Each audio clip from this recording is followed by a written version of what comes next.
Yes, it seems like an idea whose time has come.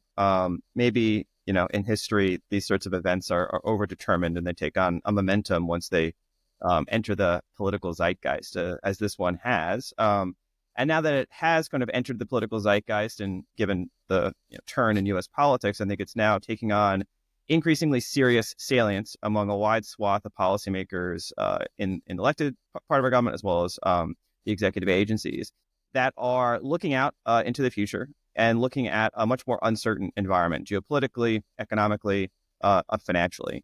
And then kind of the pillars of stability along those dimensions that have supported U.S. National security and economic dominance over the past, several decades may not be as assured or stable. And so I think individuals across the government, as well as entering into leadership positions, are much more open to maybe outside the box ideas to both like hedge against potential tail risks or emerging risks, geopolitical competition, and an overall sense of accelerating change in the technology environment that is transforming a lot of how economies around the world are plugging into sort of digital finance and digital sort of economic networks. And so Bitcoin is sort of poised at the intersection of a lot of those transformations, a lot of those trends.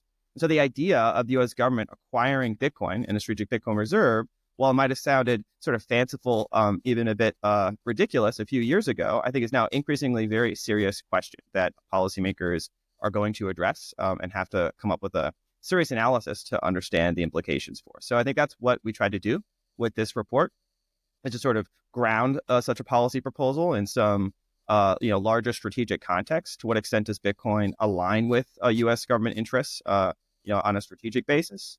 And then to think through what are the potential motivations for the U.S. government establishing a Bitcoin reserve, right? What are the policy objectives that the U.S. government has for any sort of reserve, whether it's a monetary reserve or commodity reserve? What are the reasons why we have these assets and these resources stockpiled or in reserve officially on the balance sheet of the U.S. government? And to what extent would a Bitcoin reserve align with some of those existing policy objectives? We also try to think about what are the trade-offs, what are the downside risks? This is certainly a novel idea. This would certainly need to be thought through in a comprehensive fashion. And there are potential risks or considerations, especially in regards to its effective implementation and its signaling and its scale. And so I think this is where we sort of enter this policy conversation.